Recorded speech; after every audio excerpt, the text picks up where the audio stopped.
Welcome aboard my Narrowboat project. I'm Col, I'm a woodworker and a wild-food forager. I teach wild-food foraging, in particular mushroom foraging, but at the moment I'm trying to get my boat done up to live on. So I've got a lot of friends who keep asking for updates and saying keep us updated, so I thought the easiest thing to do is just to make one video and just show everyone progress so far, and I can stick it on social media or something like that. Bear with me, this is totally unscripted, but I'm just going to show you around the whole project so far. So I've been down here a couple of years now, and I've still not got to a stage where the boat's livable, and it's doing my bloody head in. It's absolutely doing me head in, because you need a base, don't you? Everybody needs a base, everybody needs somewhere they can call home. What I've been doing so far is living in my van. I'm a bit stubborn really. I didn't want to spend a load of money on renting a flat that I don't even like, just so as I can have somewhere to go and sleep at the end of the day. So very stubbornly I've stayed in my van for a couple of years, and it's taken its toll on me. It's properly taken its toll on me.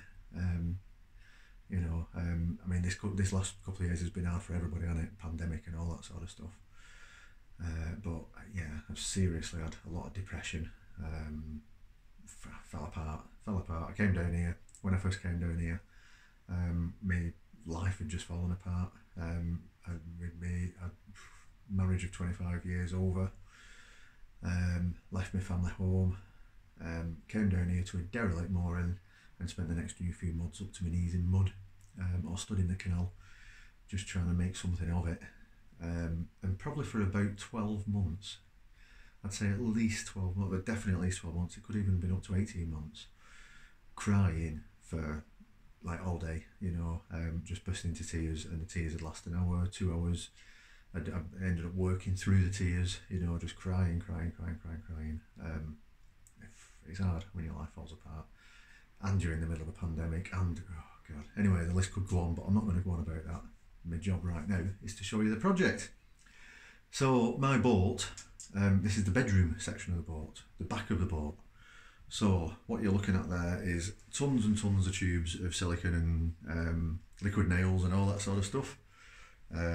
Look at that, you can see the prop shaft. That's the prop shaft going out to the rudder, going out to the prop at the back. And there's the window at the back of the boat, so that's quite unusual. Narrowboats usually have a door at the back and a little area where you stand when you steer the boat, with the rudder, with the tiller in your hand. But this boat doesn't have that, and that's because you steer from a central wheelhouse. So if I get off the boat, I can show you the design and layout. So this is me mooring, and this is the boat, and as you can see, it's got a central wheelhouse, which is very unusual. And the central wheelhouse means that the engine is in the middle of the boat, down there underneath that hole in the floor. I've got a steering wheel, which you can see over there in the corner. There's the front of the boat. So I've done a lot to the boat so far. I've had it out of the water and I've blacked it. That means scrape and repaint the bitumen paint across the bottom of the boat. I've painted the top of the boat. Hello you. There's Sadie. I'm not going to show too much because there's social media and all that sort of stuff won't allow that. Turn round. Turn round. Yeah. There we go. Hello. You have to hide your bits. In fact, I definitely can't put it on Facebook anymore, can I? But I can put it on Twitter or YouTube because I'm only showing you from a distance. Are you making a brew? Can I have a cup of tea? Thank you very much. Hey? And some cake. Oh yeah, go on then. Leftover Christmas cake. Yes, please. Yeah. So the boat's had a top coat of paint. So I've put the paint on the boat. I really want to paint a load of designs and patterns on top, but at least it's had a coat of paint now. These wooden windows I've made and fitted. The round windows have all been taken out and refitted. That green door won't be a green door by the time I finish. That's just the old door. The wheelhouse has got new wooden windows that are going mouldy already because they've not been painted yet, and it's damp and it's winter, so they will get painted and stop going mouldy. But the reason they've got new windows is they had to raise the roof of the wheelhouse by just 2 inches. so that I can stand up because I'm too tall for it. Coming to the front of the boat, this is called the cratch area at the front of the boat. And can you see I've got this sunburst thing again? I need a lot of paint on that. I need to paint that up, but the idea of that sunburst is it'll come through nice. I'll show you that from the inside is better. So when I first came down here, this mooring was derelict. You couldn't even stand on it. So my first job was to do the whole of the jetty up. I need somewhere for storage, so I've got the shed at the end and another shed at this end and my shed up there. So these two little sheds on the jetty are just, they can't even stand up in them, they're just sort of storage boxes, but then I've got a shed up here.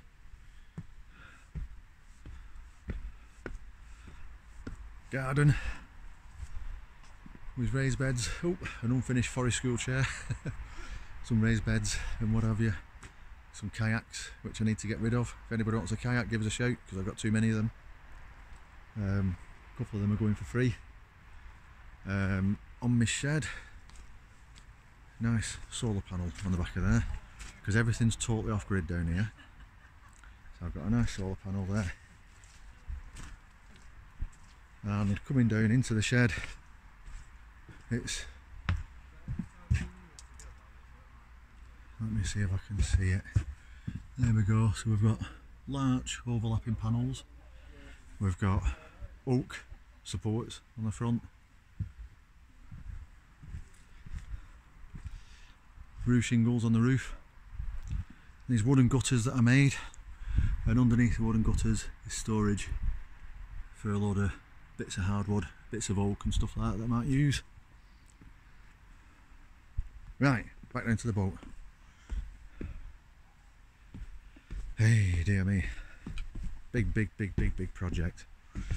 The engine's working, but the electrics aren't. So what you can see down here, can you see those leisure batteries there? The leisure batteries, they're all going to be replaced very shortly. They're going to be replaced. All the electrics have been ripped out. Can you see where all the wires used to be going along here? I've ripped all the wires out. That's all just starting from fresh basically. Okay, front room. Oh, so if I stand into the front room and walk towards the front, there's that thing I was showing you on the cratch. So, oh, there you go, look at that. It's a nice effect, isn't it? The wooden stuff's going to be painted black. Or blue possibly to match the boat. Things to install, water boiler, hot air blower, all that sort of stuff. Yeah, there's a lot to do in this room. I'm going to have there's the entrance. I'm going to have a storage cupboard here with my water boiler and my services and stuff. Here is going to be my kitchen, wood burner. At the front area is going to be some bench seats that fold into a bed. That'll be my guest bed. Okay, back through the wheelhouse and into the back room. Oops. Try not to fall into the engine bay. So in the back room here, the first thing we've got is a bath. Look at that. It's a hip bath. So it's only a little bath you sit in it. So really it's just going to be a deep shower tray. And this is the bedroom area. Okay. So, can you see this stuff here? The walls are lined with this stuff. It's cork insulation. It's like a spray cork. It's a new technology. Spray cork insulation. I had a bit of trouble getting it done because it was difficult. The guy who came to do it, I think it was a bit difficult for him. The sprayer wouldn't work, the angles, you know, it was just causing him trouble. So it took a good few months before he managed to get the right stuff and come down and do it again. But it's done now. Spray cork's a fantastic material. It's really insulated. It's got fantastic insulating properties. So even though it's only a very thin layer, it's super insulating. I don't know if you know, but cork was it's the only natural material. It's the only natural material that was aboard the space shuttle, and it protects the space shuttle against re-entry, against the heat of re-entry. That's fantastic stuff. So where I'm up to at the moment is I've fitted the floors. We've got the walls insulated. I've got my friend Brian coming tomorrow and he's going to carry on with the electrics, and we're going to get new batteries and rewire everything. And right now today I'm making a bath. Well, I'm fitting the bath, and I'm going to put the the plastic panels around the bath. It's going to be the only bit of plastic on the boat. I hate plastic. I'd rather everything be metal or wood. I don't like plastic at all, but it's very, very useful in a bathroom like that. So, plastic walls for the bathroom. It's going to be a real big stage, that, for me. A real big stage, because I've been down here, like I say, for a couple of years now. I'm living in my van. I can do that. I've got a bed, I've got a cooker, I've even got hot running water in there. It's a pain because I don't have a big water tank, so I'm forever going filling up the water tank, which involves getting my bike out, put my trailer on my bike, going cycling off for it. But I can manage that. It's not the nicest. I mean, I suppose there's worse places, but it's in the car park, so it's muddy. Get mud floors. Been living on muddy floors for 2 years. But the one thing I can't do down here is have a bath or a shower. I can't get myself clean. During the summer I managed, and I'll show you how I managed. I managed with rainwater. Yeah. So this is part of my off-grid setup. Is those gutters on that shed all collect into a selection of those big buckets there. There's all sorts there. It's a right bloody mess at the moment. It's going to be a lot tidier than that. But they collect into those big tubs, and then it comes down here. I've just got a little tap there for the moment, but I can rig it up to a water boiler here that runs off gas, and that gives me hot running water. Oh, here's my solar setup. All the batteries being charged by the solar panel at the top. I tell you, the setup you need to go off grid. Anyway, so I can come here in the summer. I can stand with that door there. I can stand behind the door, so I'm not on display to the people on the towpath opposite. Not that me and Sadie are asked about being seen naked. You know, for those of you who know, then you know what we did in the summer. For those of you who don't know, we cycled John O'Groats to Land's End, 1,000 miles on a tandem bike, raising money for Rewild in Britain and Mind, mental health charity Mind. And the way we got attention for the ride was by being the first people to do it start bollock naked. So there was a team of 4 of us actually. The other 2 went south to north, we went north to south, and we passed in the middle. So we're really not bothered about being seen naked, but I think scrubbing your bits in public is maybe something that should be a bit more private. So when I have a shower, stood there under the rainwater, I hide behind that open door. Fantastic, no problems. It's January. I'm not doing that in January. I might do that in August, but I'm not doing it in bloody January. You know, I'm a naturist, not a nutter. So my big problem down here, the one thing I've not had so far was somewhere to go and have a bath. I can't wait. I can't wait to be able to have a bath. It's going to be a while before these electrics are set up. It's going to be a while before that water boiler, that white box over there, is mounted on the wall and fitted and is providing me with hot running water. So it's going to be a while before I actually manage to have a shower on the wall of this bath. But what I can do is bring a bucket of warm water and sit in the bath and splash the warm water over me and pour it over me, because what the bath does do is it drains. It's not an easy thing to do, is drain a bath when you live on a narrowboat. Underneath the bath is a pump, because the bottom of the bath, the bottom of like the floor level in the boat is below water level. So you can't just cut an hole in the floor and let it drain, because it won't drain. The water will come in. You'll sink it.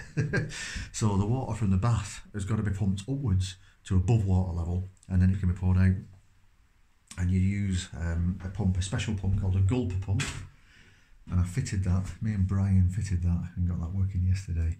So that bath, as soon as I get these plastic panels on, is actually a working bath in terms of being able to get it wet and then chuck the water out. 14 minutes of me gabbling on. I do apologise, but that's where I'm up to. It's been a bit of a nightmare. All in all, the whole project. It's been a bit of a nightmare. There's been setbacks. There's been so many setbacks along the way. Oh God. People have been so kind though as well.